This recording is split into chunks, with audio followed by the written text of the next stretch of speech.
it's not working is because you're asking those questions. Where did you hear about us? Was it from the radio? Was it from the referral reward program? Whatever it was. So you need to be tracking. It also allows you to build rapport. When you ask that second question, what did Mrs. Smith say about us? You're building that rapport. You're building that trust and believability. You need to learn their motivation. I was doing a quote one time at a customer's house on Siesta Key. It was right around Christmas time. And I quoted the investment. Notice I said investment, not price. Somebody tell me a word that comes to your mind when I say price. Cost, right here. Thank you. Cost. What is cost? Does cost give you something or take away? Why do you want to put that in their customer's mind? Always use the word investment. I don't care if you're selling popcorn. The investment for this popcorn will be, what do you think of when you think of the word investment? One word? Return. Who said return? Right there. Good job. Return. You want a return on your investment. You want to put that in their mind. If you're selling something that costs somebody something, you're not credible. I'm just going to say it. If you're selling something that costs your customers something, you are not in a honorable profession. Right? You can have everything in life you want if you just help enough other people get what they want in life. Make sense? Okay, so this lady, I gave her the investment and she says, wow, you're expensive. And I just looked at her and I said, and she goes into what I call justification station. She looked at me for about 2 minutes. I promise you it was at least 2 minutes. She looked at me and I sat there and I just smiled at her. She looked at me, but she was looking right through me, and this is what was happening in her mind.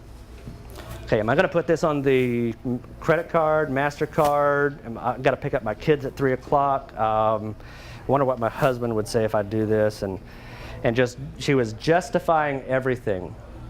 And you know what she said? She said, I can't do it. It's too expensive. And I said, well, you said something about that back room that you never go into. What about we take that off? Because here's what I uncovered in her thinking. I started asking questions. You know why it was too expensive?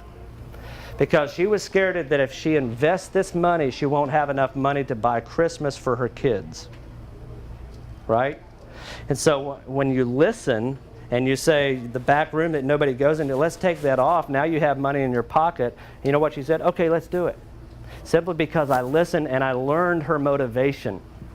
That's so important. Find out their motivation. There are 2 reasons people buy. Number 1 is because they have to. They have to buy insurance. They don't want to. They have to. Why do they have to? To avoid pain.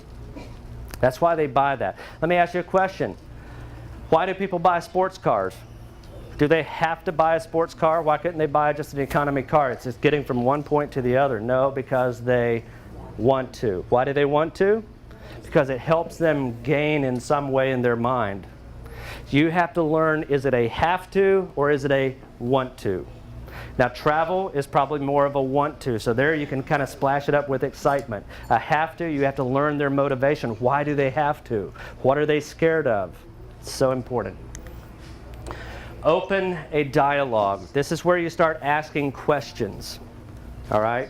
You really start asking questions all the time about what is it that you're looking to buy? Why do you want to buy it? So you ask questions. When they give you an answer, well, why is that important to you?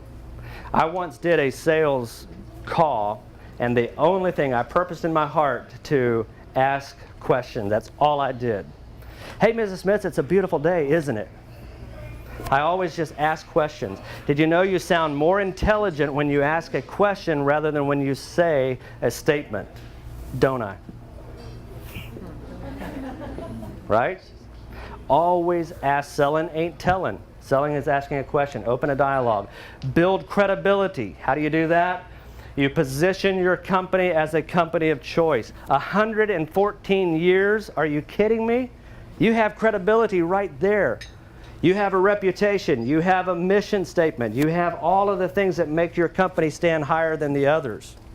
And if you don't, you need to figure out a way that you can position your company or yourself above your competitors.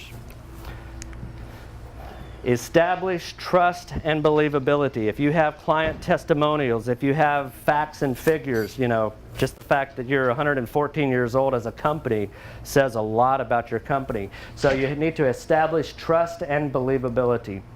Ask questions. Listen actively. Now let me ask you or show you something here. The word listen has the exact same letters as silent. How many of you have ever been listening to somebody, but in your mind you're saying, oh my goodness, I wish he would be quiet so I can say what I'm about to say because it's brilliant, and that person doesn't stop talking? How do you listen?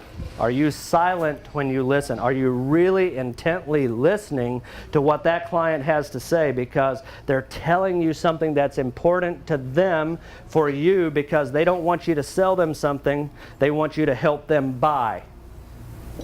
People hate being sold. They want to buy, and it's your job to help them buy, not to sell them something. You're like a used car salesman when you sell them something, but if you can help them buy what is the best for them, you'll set yourself apart right there. So listen actively, consider carefully, and respond succinctly accordingly. Okay?